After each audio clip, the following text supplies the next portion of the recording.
What is going on, Notre Dame fans? The Mike Goolsby Show is here. A special little Thursday episode for everyone. We got Scowling Goolsby in the thumbnail because I didn't really know if we were Oh boy.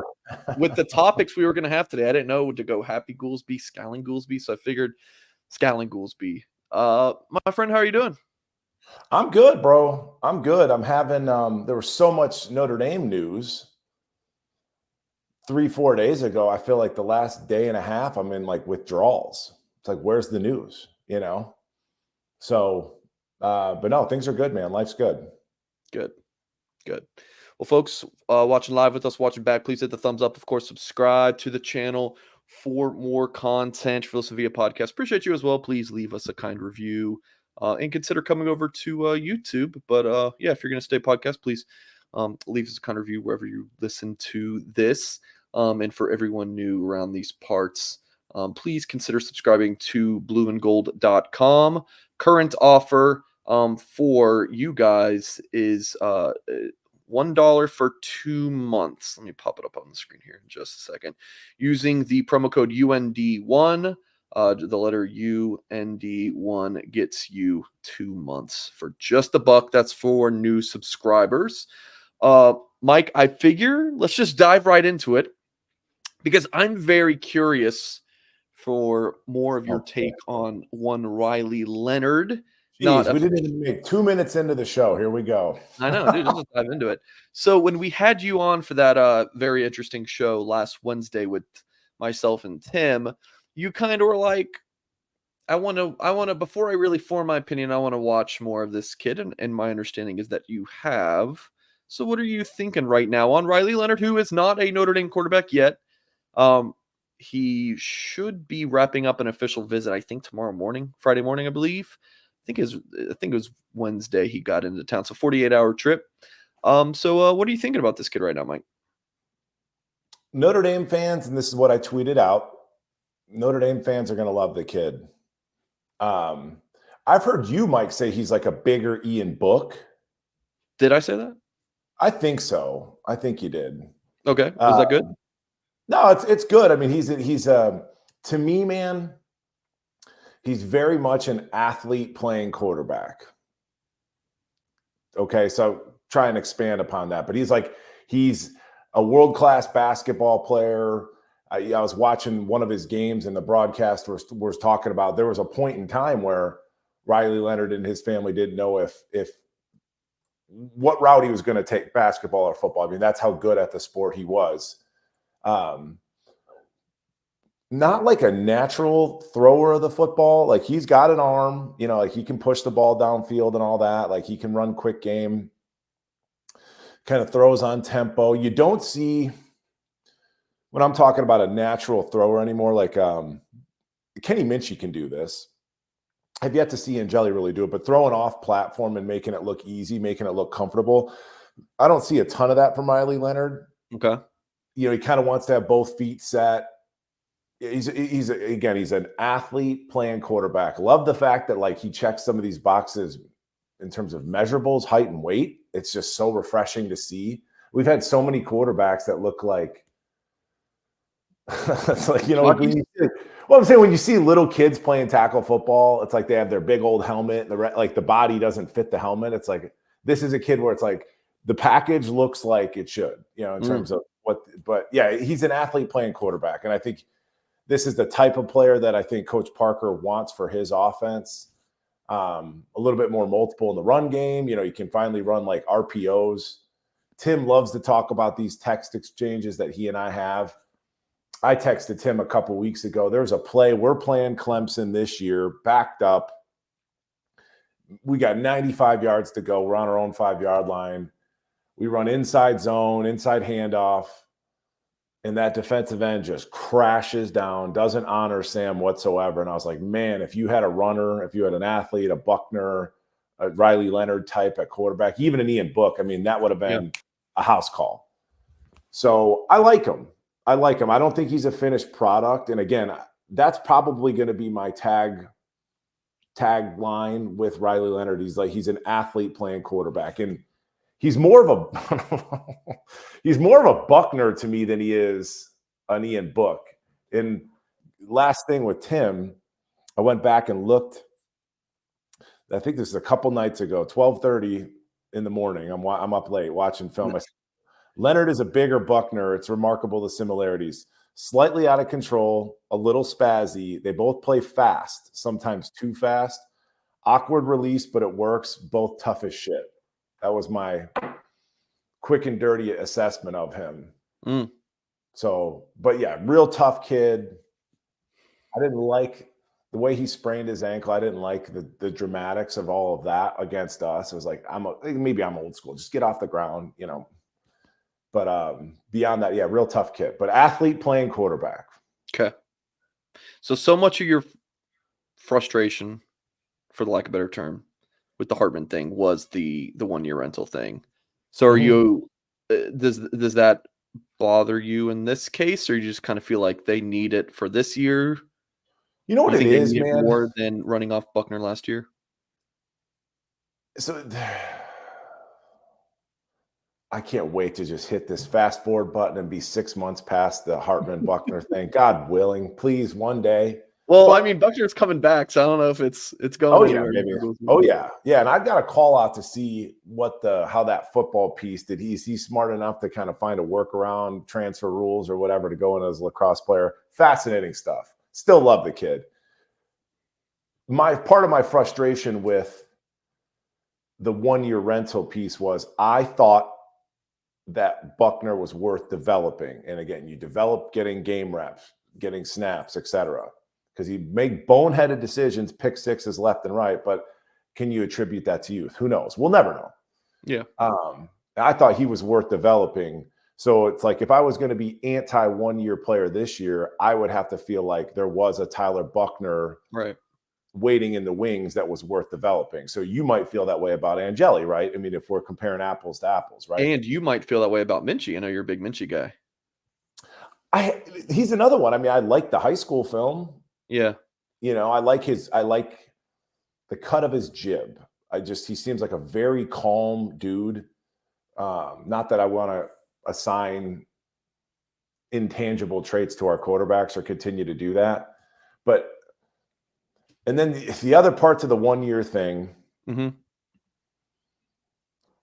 is I'm 41 years old and dude, I'm just kind of like old school. And there's a lot of change in college football. There's a lot of change in the world. Not all of it's good, not all of it's bad. Sometimes it takes a minute to get yourself caught up, right? So if, you know, Tim's kind of on that like 1 year at a time angle, which I can appreciate, and I'm warming to that, you know, stuff. But it's an acclimation period to just be like, this is what the future of college football, at least the present tense, kind of looks like, is this 1 year agreements. Okay. But I think it's less than ideal to have a 1 year rental at the most important position on your team when you're trying to build a championship program. So this allows Freeman and Parker to ostensibly kick the can down the road for yet another year. So you get to 10 wins, get into the playoff, see how that shakes out. I'm okay with that. And then find out who the guy hopefully is for the next 2 years beyond that. Yeah, it definitely seems like this is the last time they're going to do, or at least for the foreseeable future, the transfer quarterback. They want to build from within. I've been saying this for a while, like the whole transfer portal quarterback U thing. I was like, what if that's a good idea? What if Notre Dame wants to do that? I threw that idea out on the show, talked to a Notre Dame source like 2 days later, and they were like, no, it's not what we want to do. We want to build from within. It's just, you know, we feel like the need right now to take transfer quarterbacks, you know, for the stopgap kind of measures. So that source, I hope that's not the same source that thought this year's team, 2020. I mean, we're already talking about 2024. Shame on us. But the same source that told you this was a playoff team, the way it was constructed. And the reason, Mike, were you told that, you know, inside the building, did they think it was a playoff team because of Sam Hartman? More than likely, right? So it's interesting. Hartman in the defense, which the defense, I think, met expectations, dude. The defense is sick this year. I have to ask you, Mike. So much of me hosting this show is that I'm right there with the nearly 600 people on with us live, just wanting to know what Goolsby's got to say. Like, I'm right there because it's not like Goolsby and I.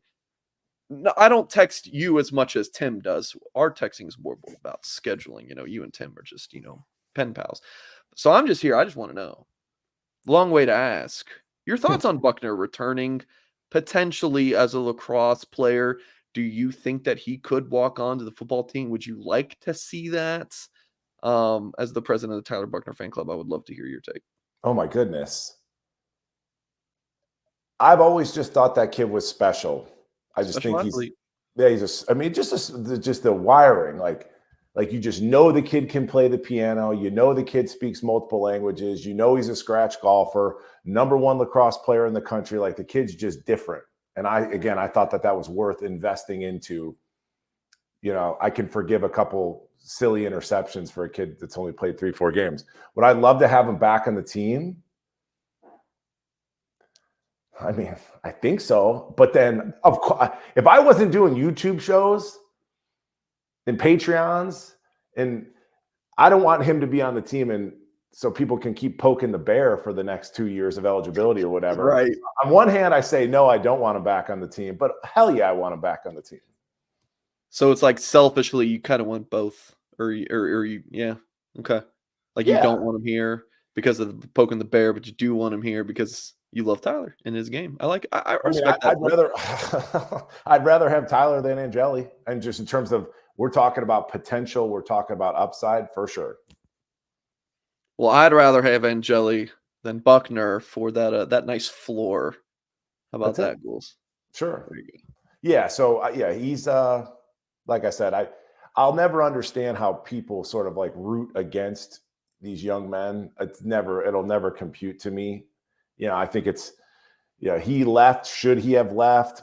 Who knows? Because okay, he'd be the guy this year, but would he? Because yeah, exactly.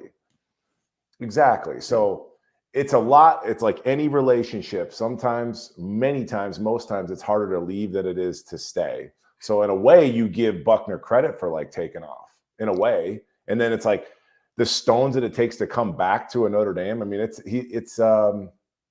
hope I get to co-author his book one day, at least write the foreword. I kind of want to ask you another question just out of curiosity. This might be. We're here, brother. Go for it. Okay. Have you ever spoken to Buchner? No. That's the thing. That's kind of wild to me. I wonder if he even knows that he about Mike Goolsby's love for him. I don't know.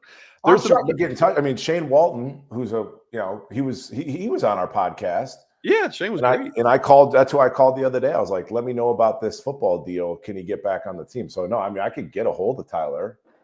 I'm sure of it, but no, I've never spoke to the guy. Okay. Have you ever spoke to Angeli? I have. Okay. Check your phone, Mike. Some good comments here. Jay Carr says Goolsby's going to become a Notre Dame lacrosse media guy. Mike, I hope to see you at a Notre Dame. The lacrosse team's coming off the national title game with Buchner there, presumably. He's going to get, or that team's going to get a lot of coverage. That's for sure. Can Buchner can play receiver? ? Someone else said, could he play a different position? He played safety as a freshman. Was a really good safety. You know what it is? So I get the can Buchner play wide receiver? No. I mean, can he? Sure. I mean, I don't know what his hands look like. I mean, is he athletic enough to be a backup wide receiver? Sure. And I'm kind of going to bring this together with a Riley Leonard. Yeah.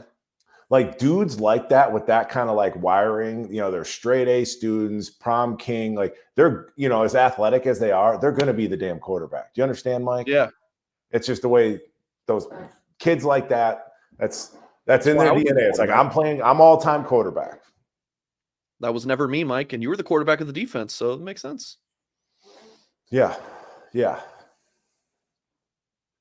Okay. All right. I think that kind of ties up the Buchner discussion, everything I wanted to ask at least. So will be very interesting. I mean, we don't even know if he would play football. I just go back to, man, the last time we got to see old Tyler play, 500 yards of total offense, 5 touchdowns. Sure, I think he had like 2 pick sixes, but dude, he was balling. Yeah, it was fun. And then it's like, you saw, mistakes happen. You saw Sam Hartman 6 years into this thing throwing pick sixes. It's like, so give me a kid with 4 starts. That's always where I was at. And it was like people are shitting on him because he's not starting in Alabama. It's just like, leave the kid alone. Leave me alone while you're at it, I love it. Okay, good talk. I can't believe, Mike, how much you have influenced my take on the Notre Dame quarterback situation. It really is amazing. Not all the way. So elaborate. Let's do that after a quick ad break. We're going to hear from our sponsors over at My Perfect Franchise. So I have some questions for you folks. Are you a displaced corporate executive? Are you wanting to put your career in your own hands? Are you an experienced entrepreneur wanting to diversify? Well, if you're answering yes to any of those questions, Andy Ludicky can give you some help. Give him a call at 404-973-9901 and talk to Andy, who has owned multiple franchises and businesses, and using his expertise, Andy helps others find their American dream through a very thorough and evaluation process. Reach out to Andy, put your life and career in your own hands, and best of all, his services are 100% free to use, so what do you have to lose? Find your perfect franchise at myperfectfranchise.net. Call Andy, 404-973-9901. Check out myperfectfranchise.net. So this kind of leads us into another topic, and this is going to be the last quarterback topic of the show. We're just kind of starting. Wait. Are you going to answer my question about yes, how yes, I am. This is going to be our last topic before we move on to receivers, X-Watts, some transfer stuff. Is what about, speaking of Hartman, rumors floating around that he might not, after all, play in the bowl game. Rumors, speculation. He hasn't said anything yet. I think it was the Monday after the Stanford game. Freeman basically said, "Yeah, I believe he'll play in the bowl game." That a week after, saying on a Monday, Freeman was asked about Hartman specifically and said, "We're going to let those players announce their own decisions." Not really confirming or denying. After, of course, the Wake Forest game, Hartman said 2 more games. Yep. Could he have meant for the team? I thought he meant for himself, but now it's like Hartman's not playing. So this is where I'm at with the Hartman thing. It's just like I haven't loved. People get upset with me about this, but I haven't loved that how much crowning he's gotten for just being here for a handful of months. And now you're saying that he might not play in the bowl game. Like, after he's being such a raw Notre Dame guy, now he's going to skip the bowl game. I need a really good explanation. If it's just for I'm sitting out to stay healthy or sitting out, to prep for the draft, oh, man, that would not sit well with me. You guys are entitled to your own opinions, but I just feel like it would kind of be a phony move if it's just, I'm sitting out. Now, could it be a good reason? So bring it back to me. It's the Mike Goolsby Show. How did I influence? It's just your perspective, because you called him fraud. You said if he doesn't play in the bowl game, and you've said it under your breath, I think twice on camera, like, he's kind of a fraud. You did say this. Dude, yeah. So now it's actually happening, because I was like, there's no way he's going to skip the bowl game from everything we've heard from this guy, how much he loves Notre Dame. Like, I think if he could do this all over again, he would have done anything he could to not go to Wake Forest and start his career at Notre Dame. If he had to, convince Brian Kelly to, hey, back in 2011 or whenever he was a freshman, so long ago. Kidding, but like, I think that he really, like, that's kind of the vibes I've gotten from him. So yeah, I was like, there's no way he's going to skip the bowl game. If he does, he's a fraud. Now that it might happen, I'm kind of like, well, damn, really? So I would love to hear the reasoning before I do cast the stone. So I don't think you will. I don't think you will. That'll be one of these things that gets whispered or leaked out on the Twitterverse or whatever, because he's going to say the right things in front of the podium, because he already did say 2 more games. You did. So now if he's going to renege on that, that's one thing. It's interesting. Yeah, Brian Kelly, because you're basically saying he loves the school that much. He loves Notre Dame. Right. But Notre Dame, Brian Kelly wouldn't have recruited him, and Brian Kelly wasn't a great quarterback recruiter. But Well, I'm just saying he could have tried. yeah, well, I'm just trying to make a point that Sam wouldn't have been recruited by Notre Dame because he wasn't that good of a quarterback. That's why he was at Wake. And it's like the fact that people have still yet to be able to delineate between all the gaudy stats and the length of time that he's played the game, it just blows my mind. And then when you're talking about if Sam doesn't play, Singer's over here calling him a fraud. It's whatever. But then I like to read comments. And somebody was like, that's how much Sam loves Notre Dame, that he's willing to like pass the torch on to Angeli/Minchie. This is on the message board. You saw my reply to that. I don't remember what you said. I said, wow, the man can really do no wrong. Yeah. Which is, I was like, wow. It's wild, man. And again, so it's like we've talked about this on the Patreon a couple times, but it's like where we started with Sam Hartman. You said he was going to New York to become a Heisman finalist. You know, we're going to the playoff. Let me keep going. This is all stuff that was like, this was etched in stone. You know, he's a top 5 quarterback, blah, blah, blah, blah, blah. The only reason he's coming is develop his game, playing a pro system, gets outside of this gimmicky mesh, blah, blah, blah. So then when that didn't happen, like the mid-tier perspective was, this guy's got a point. The guy's gorgeous. Now, Riley Leonard's got blue eyes, not as attractive as Sam Hartman, but he's got blue eyes. So it's like strikes a nice balance. But then middle of the season, it was like, well, Sam has elevated the team. He's elevated the team. He elevated the team. You know, like we'd be 0-6 without Sam, right? And then at the end of the season, after a Clemson loss with another turd game from your 6-year quarterback, it's like, oh, he's been great for the program. That's what we went from Heisman candidate to we love him because he's super and he loves Notre Dame. And it's like, and I don't think he's going to play in the bowl game for my own reasons. But I mean, did you see that little photo op at the women's basketball game the other night Did. And it was like 3 little pigs or whatever. I can't think of any other group of three stooges, but it was like Sam, Angeli, and Minchie. And it's like, if I've ever seen a photo op, that was it. Really? And Kenny had just got his hair braided. You know, Steve's got his little chain on. You know, look at that. That is a photo op. That is the passing of the torch left to right or right to left.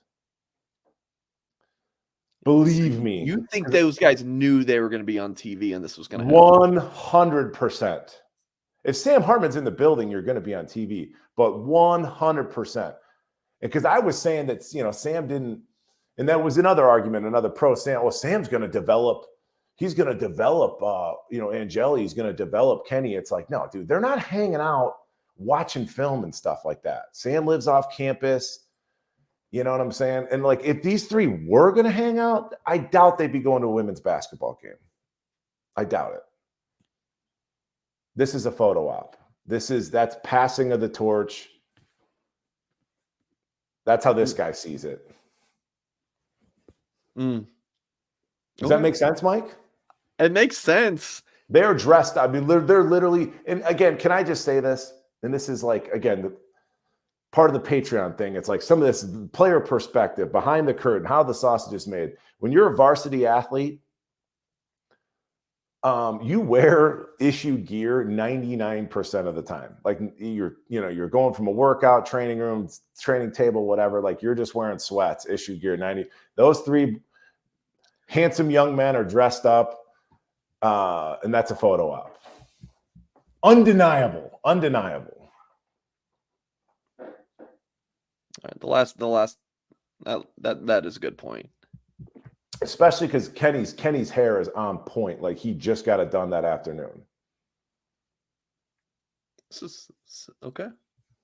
So that little picture, and this is my little tinfoil hat, bro. But that little picture, that's a passing of the torch. No Sam in the bowl game. Can you please? But look how good of a dude he is. Can you make one? Like, can you have a little tinfoil hat and put it on when you do have your tinfoil hat moments? That'd be so funny. Like a little boat hat. Yeah, I could do that. It would be like, all right, tinfoil hat segment with Mike Goolsby. I don't have like a dunce cap type thing. Yeah, I could do that. It's a good idea. But no, I don't think Sam's going to play in the bowl game. Who cares? Who freaking cares? Let's move on at this point. But you know, so who else isn't going to play? Who else is going to play? I don't understand, Mike. Why are we waiting? Like, why are we being made to wait for these kids to announce whether they are or aren't? I don't know. Is that a strategic thing? You know, for Oregon State to game plan against us because they know that Sam's not playing. I mean, maybe there's some of that. Maybe that's just more tinfoil hat stuff. I don't know. Don't know. It's different every year. The timing of everything. I don't know. Yeah. Let's talk some more transfers. Mike RJ Oben is a 6'4", 260-pounder from St. Peters in New Jersey. Has 1 year of eligibility remaining. Edge rusher from Duke. Seems like a Javonte Jean-Baptiste replacement as a strong side end. Mike, what do you think about this? Again, he's visiting campus December 8th. I will add, I think this kid, I hear Florida State's also in the mix, but this makes me think that he is a lock to Notre Dame. His father is the NFL Vice President of Football Development. After joining the league as the Director of Health and Safety, like this family just like screams to me like education is super important, like very smart family, like kids going from Duke. I think he would go to Notre Dame. Yeah, well, I think so. Again, I think that this kid's going to end up here. Would you be pretty happy if he does, Mike? He's a good player. I don't think he's going to be as good as JJB was, John Jean-Baptiste. I don't. There's a lot to work with there. Baptiste, I think, is a little bit leaner of a body type. I'll say this. If he's 6'4", if you look at just leave that picture up, you know, I'm 6'4", you're close to 6'4", 6'3". Like I have like a 33-inch inseam. This kid's got like a 40-inch inseam. Like he is so long, and there's a ton of tools for Al Washington to work with. I think even though he's an older player transfer, what is he, a 5th year, 6th year type guy, Mike, did you say? Yeah. I still think you conventionally, you wouldn't think there's much room for growth there. But in this instance, I think there actually is. Just when you watch, like he's kind of twitchy. He should be covering a lot more ground in terms of his first step with the way that he's built. He had some production, but it was like late to the quarterback. And I think if he can really work on like covering more ground on his first step, there's room to develop here. There really is, just because he has a lot of physical traits, and he should be actually a better player based off the way he's built than he is. Yeah. So it's a good get, and I'm excited to see what he can turn into. But JJB's been remarkable for Notre Dame this year. Yeah. 17 tackles, not a ton. But you like the 6 tackles for loss and then 5 sacks, which is ultimately. But I'm saying the sacks, it's like, Mike, the quarterback's hanging onto the ball. Cover sack. So it's not like there's one sack that I saw where he wins right now with like a double swipe. But most of it's like he's kind of like just working, and he falls on the quarterback. Okay. But I do think there's more room for growth, which isn't how you'd conventionally view that old of a transfer player. Sure. Folks, if you're watching live with us, watching back, please hit the thumbs up on the video. Subscribe to the channel for more content talking Notre Dame football with Mike Goolsby in our little transfer portion here. So I'm sure you heard me say this with Tim Hyde, that Notre Dame could have transfer quarterback and his 3 leading receivers could all be transfers, all 1 year rentals. I was like, man, Mike Goolsby must be pulling his hair out. Well, I'm curious, like, because your take on transfers really has, like, I'm talking like Hyde's like, you lose Rico Flores, it's fine. Look who they're replacing him with. I'm like, yeah, for 1 year, whereas you could have Flores for 3 more years. So I'm telling you, man, you've really influenced me on this whole transfer thing. So what would you think about? It's like the Notre Dame 2024 offense, all of those guys.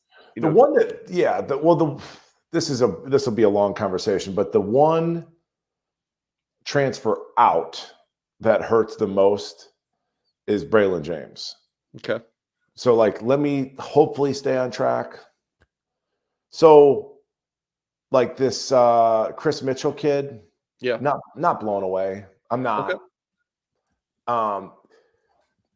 I like the other two, the Washington State kid and the Bo Collins. I like them a little bit more. All three kids will freaking go grab the ball, go snatch the ball out of the air. Like they play with a higher tempo than what we've seen.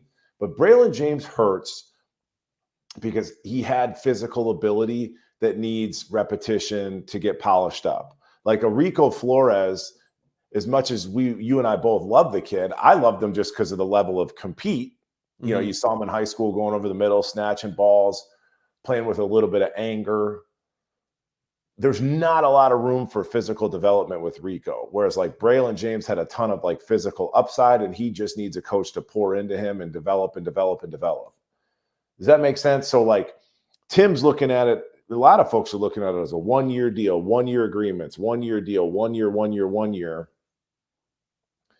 And if you're taking reps away from a Braylon James, if you're taking reps away from a Micah Gilbert or a Cam Williams or whomever, not Cam Williams, but you're stunting those guys that have more physical gifts. I don't look at Chris Mitchell as being that physically gifted. You get what I'm saying? Yeah. So he's just going to go out there and get run and get reps. And it's like you've got maybe somebody like a Braylon James waiting in the wings that's more physically gifted. And he's that Chris Mitchell being there for 1 year is stunting his growth. But it is what it is. Yeah.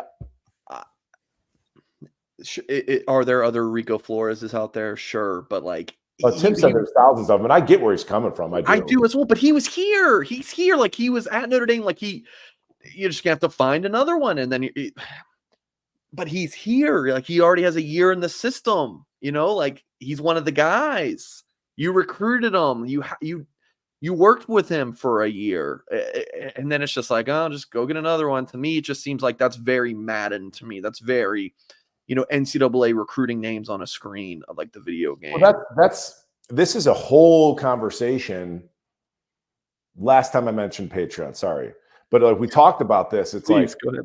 Is Notre Dame better suited to jump into this 1-year rat race shit show? Freaking free agency? Are they better suited to go that route, or are they better suited to like lean into the more traditional development high school recruiting? Because right now it kind of feels like they're straddling that line. Yeah. Okay. That's just I think it could be a continued dialogue into the future. Yeah. The Braylon James thing, I don't have a ton of insight other than I just don't think he was going to work out at Notre Dame from kind of what I was being told. Yeah. And that maybe has something more to do with like Notre Dame and school and being the weather or this, that. I still think that kid's immensely talented. I do. I just think, I just think like whatever Flores. I think it's kind of like, well, man, if Flores didn't leave, you guys would be hyping him up so much. So it's like, to me, like, I think we can call a loss. And like Rico Flores and then everyone I talked to on the Notre Dame side of things thinks that Flores stings the most and that Notre Dame was shocked by Flores. James didn't surprise them.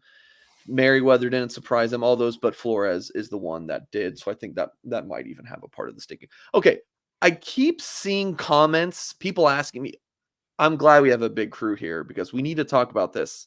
This is a little bit less Mike Goolsby Show, more Mike Singer take here. You have to stop believing anything you see on Twitter. People, I've seen 20 comments about, is Keon Keeley coming to Notre Dame, Mike? I'm like, what the? Why are people asking me about Keon Keeley? So I just searched Keon Keeley on Twitter. Okay. So, and I opened this tweet from Frankie, and he's responding to someone who I have blocked. Okay. Oh, wow. You block people. Huh? I do block some people. And it's just, it's because some child, I am guessing, with a Boston Celtics avatar tweets, former Notre Dame commit Keon Keeley tells me he's entering the portal. Can we do this? Could you click on Sports Drew's profile. So this is the thing. And This kid's getting so much clout right now because he's probably loving this. Who are these people? Anyone. It's literally anyone with a freaking Twitter account can just and do I'm saying, it, and then everyone believes it. But if Mike Singer worked in this industry for a year for free, you work for free because you were trying to break in, you know what I'm saying? True story. So it's like, but if Mike Singer could break a story about a Keon Keeley transfer into Notre Dame, what have you, wouldn't you want to put your name on it to like build your brand? Like, this guy's got the inside scoop. I even tweeted about that. I'm like, what a time to be alive. You have anonymous Twitter accounts citing anonymous sources. Like, what a time to be alive. Not saying that it's even inaccurate. I'm not even taking shots, but I don't understand, like, putting stuff out into the ether. And it's like a message board. There's no accountability when everything's done anonymously. I can make a comment and 7 months later, somebody's trying to torch my ass for something I said on camera. It's like, but you're doing it from an anonymous Twitter handle. So it's strange times, Mike. Yeah. The thing is, people can do this. I'm sure they have been for a long time, but it's the people who believe it, and they're running to here. Like, you gotta, like, look at the source. Come on, people. But I'm what sure do you mean the source? I'm not going to go there. What do you mean the source? I mean, if you want to go down this road, let's take my hand. Let's walk. So the source, if it comes from a Singer, a Tyler Horka, a Kyle Kelly, it's more valid. Yes. Okay. Than Sports Talk Drew. Well, the news isn't always accurate. It's not always accurate, but it might be. But then even Singer's source, you know, I had some sourcing on this whole Coach Stuckey thing, and it's like, my sources, you can't get a better source. You know, so it's like, you might have heard something from an assistant equipment manager, right? You get what I'm saying? So like, there's all this information coming out, and it's like, okay, Mike Singer might have a source within, again, the recruiting department, the freaking training table, who knows?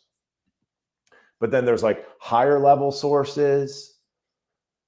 There's a lot to it. I had a thought, I just lost it, but it's really interesting in terms of like where sources come from, why put it out. And then the other thought, this was the thought. Sorry, Mike. You've been on this beat for what, 4 or 5 years? Mm-hmm. Have you ever seen a time where there's been more stuff pushed out? No. So does that mean that like Freeman has like is his ship airtight? Why is all this stuff, whether it's true or untrue, why is it out there? You're asking a lot of questions. Like, you're like, I'm just saying, man, welcome to my world. Yeah. Welcome to my world, brother. Okay. Welcome. Yeah. Welcome to being a reporter, Mike. I'm not a reporter. I'm not even a part of the media. I'm not even a part of the media. I'm just a fan that happened to play football there. There you go. Super chat from Tyler. He says, Goolsby, how tough will it be to get the players excited to compete and pumped to play in the Sun Bowl? Really good question here from Tyler. What do you think? In this instance, Tyler, yeah, good question. Not very, because I'm assuming that you're going to have a lot of youngsters that are going to get their first kind of swing at the plate. So those youngsters should be excited. Does that make sense? Yeah. Okay. Yeah, that's my answer. I mean, I think if it was the Sun Bowl, New Year's Six, the opponent you're playing kind of matters in a bowl game.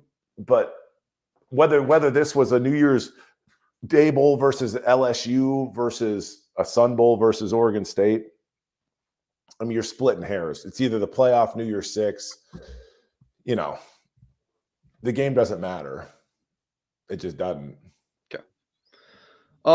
And you're going to get to my Oregon State story, right? I mean, yes, we're going to talk about that. Yeah, let's go there. So Notre Dame and Oregon State have played twice. You had the 2004 season, 38-21 win for the Beavs in Phoenix. I think both games were in Phoenix. Yeah. Fiesta Bowl. What was the second game, Mike? The 2004 game. Where was that? The 2004 game was in Arizona. Yeah. And the 1 and 2 was it 2000 was in that was the Scottsdale? Fiesta Bowl. Uh-huh. Insight Bowl, 2004 Insight Bowl. And you, of course, were on both Notre Dame teams. So 2000 game, 41-9. TJ, who's your daddy? Chad Ochocinco. And Steven Jackson. Jonathan Smith. Yeah. Was the quarterback for the Bees. Yeah, Steven Jackson. Loved him as a player. He's so much fun for the Rams. So, memories, those two games, Mr. Goolsby. Quick Steven Jackson story. We both played for the St. Louis Rams. And I remember getting into a heated debate in the showers. And I was saying that Denzel Washington was an overrated actor. And I'm like arguing with these guys. It's hysterical. Every time I think it's just like kind of a fun football memory. What was the question? Memories of playing Oregon State. Oh God, my memory of Oregon State. We're true freshmen. We stayed at the Scottsdale Princess, which is like a beautiful hotel. First time I had First time I ever had In-N-Out Burger was like that trip, and I was like overrated, but it was like catered in, so maybe it wasn't that fresh. Yeah, that's. But the game itself was a total beatdown, a complete beatdown. I can remember on the offensive side of the ball, like they were saying, like they knew, like this whole Michigan thing, Mike, the Michigan sign stealing scandal, like they literally knew our plays. Like we would call something at the line of the scrimmage and they were like calling it out.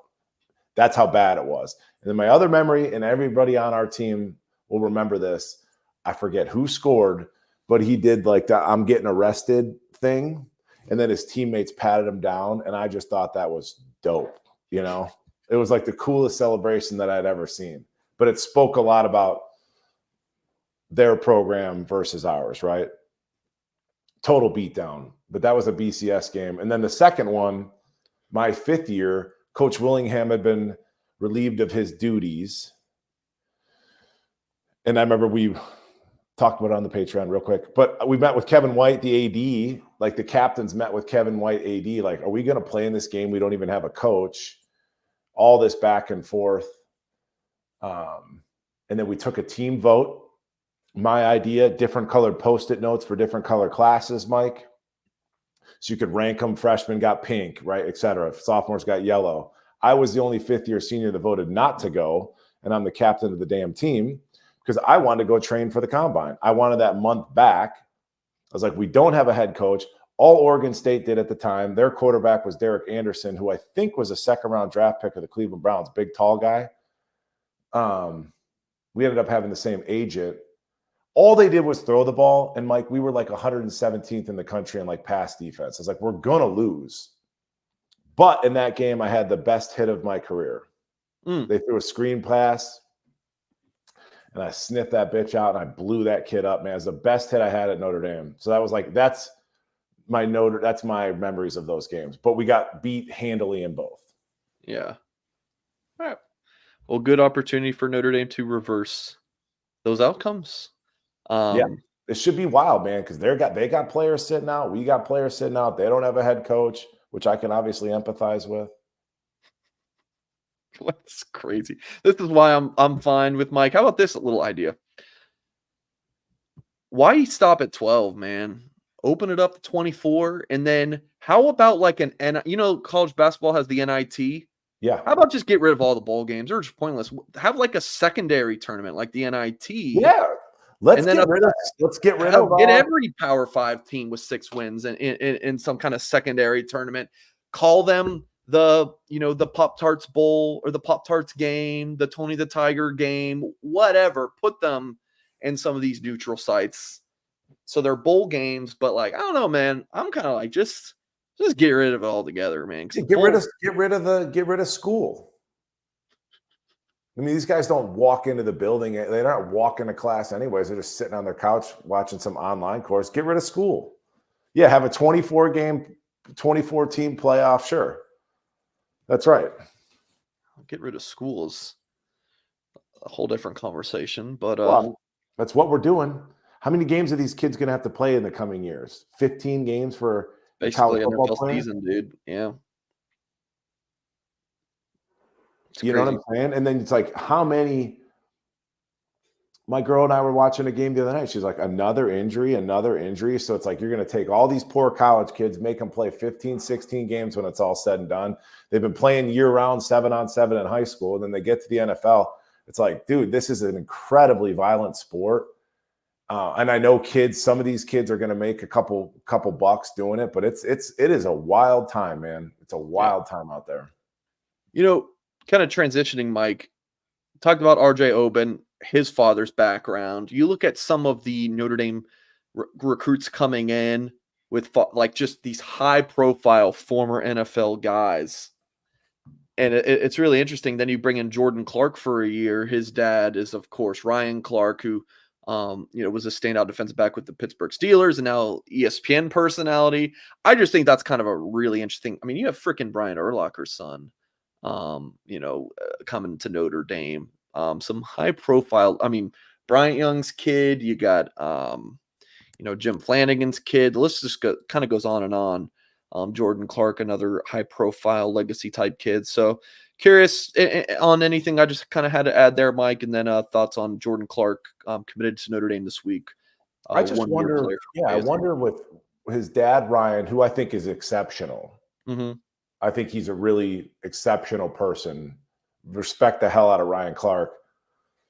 I just wonder if Jordan, his son playing at Notre Dame, does that do anything to curry any favor within the walls of ESPN? You know what I mean? It's just like ESPN gives Notre Dame no love. That'll be interesting. And I'm saying that tongue in cheek. But yeah, Tim touched on this, said all you need to say. We don't have a rover anymore. We have a nickel. In the last 2 years, whether it was Tariq Bracy, great player for us. Thomas Harper, great player for us. And they are on an island, one-on-one. It's arguably the most important position in the defense, Singer. And you're going to plug this Jordan Clark kid in there. He's small. That's the only thing. He's small, and he's coming from the Pac-12, which I don't see that as like a physical league to me. So he's small, and he's not used to that physical brand of football. Not a knock, but I'm curious to see how that plays out, like when you look at the game as a whole. But very important position. Another good get. Yeah. Some super chats. Wicked Bronco Productions. Riley Leonard commitment incoming, Mike. I've been on refresh all day. Also got to know how Goolsby would handle the 4-year rentals. Riley Leonard, Josh Kelly, Chris Mitchell, and who's BC? Bo Collins. We kind of touched on some of this, Mike, but you want to add anything else? Yeah, I think that Riley Leonard is a done deal. How would I handle Leonard and the 3 receivers? Get them here and compete, basically. I mean, my only other thing to add is, fans, you did this to yourself once before.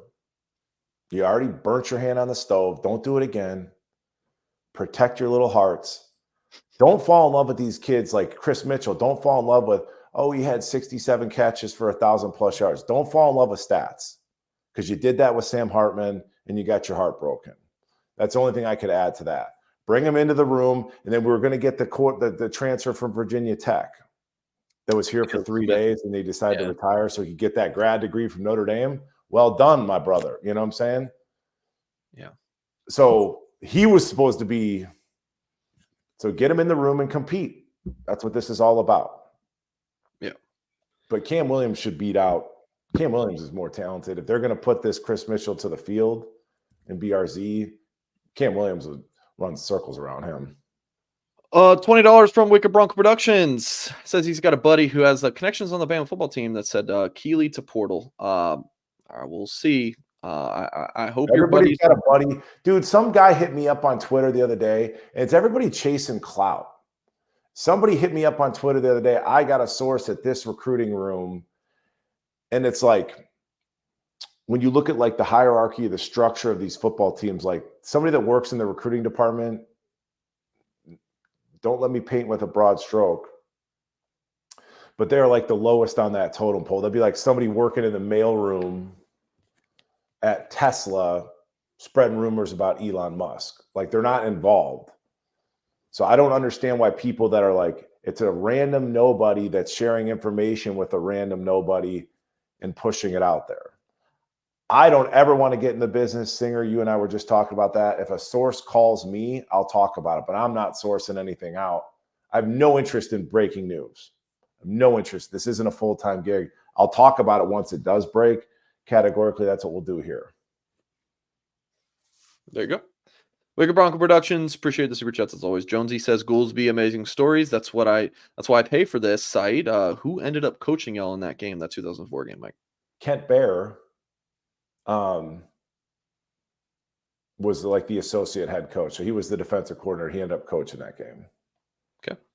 Jonesy, always good to see you in here, my friend. Thank you for the super chat. Lucas Jackson, very generous 20 bomb. Thank you very much. He said, Goolsby, did the FBI ever get back with a report from the investigation into whether JJB or JBB caused the fumble he recovered against USC? That's a deep pull from Lucas right there. Yeah. Because it was like somebody in that chat was like adamant on who caused that fumble. And I was like, well, we'll get the FBI on it. Was that this year? We're talking about this year? This was this year. Okay. I made a joke, a throwaway joke, like, yeah, we'll get the, because like, who cares who caused it? So no, I haven't got the forensics report yet back. If we're gonna play along. All right, come back next week, Lucas, and we'll let you know. Thank you for the $20 super chat.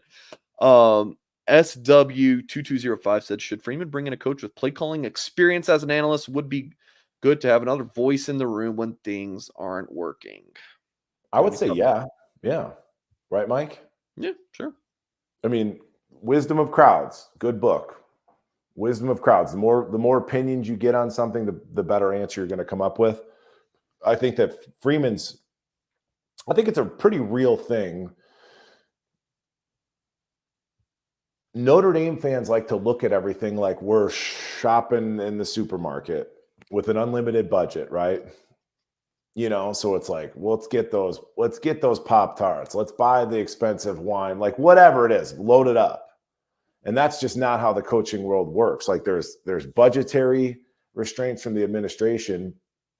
And probably, beyond that, like if you're one of these guys out of work coaches, are you going to go to Alabama with Saban or are you going to go to Notre Dame with Marcus Freeman? So we don't get necessarily the pick of the litter because Freeman's an unproven coach, even though it's Notre Dame. So it's like, is that why you got the wide receiver coach? Because you couldn't get anybody else. We talk about this, Mike. You're a young coach with a young family. You're going to relocate your entire clan, your whole family for a coach that's unproven. That's just not how coaching works. Sorry, just taking it back. Just got a big boy super chat from Brandon. $100 super chat. Woo! You never see the red color on the super chat. Says, I haven't contributed this year yet. Really appreciate you guys. Always entertaining. Well, how about that, Brandon? Really appreciate the big boy. Everyone drop a W in the chat. W's in the chat for Brandon. Appreciate you, my friend. That is that's very very generous. Thank you very much. Yeah. It's a given season. Thanks, Brandon. Yeah. Well, Goolsby, let's see. The only other thing I had on my list to talk about was maybe Marist. I don't really know if we have a whole lot to say on we're just going to leave that one up there. But anything else to say on Marist? I think he's quite the enigma for me, right, Mike? And I wish I'm rooting for him. I just never thought he was like a good inside linebacker, good enough athlete, loved to run and chase. He just doesn't understand how to diagnose downhill plays coming at him. I watch all that Senior Bowl stuff. I was invited to go to the Senior Bowl and had to get my appendix taken out.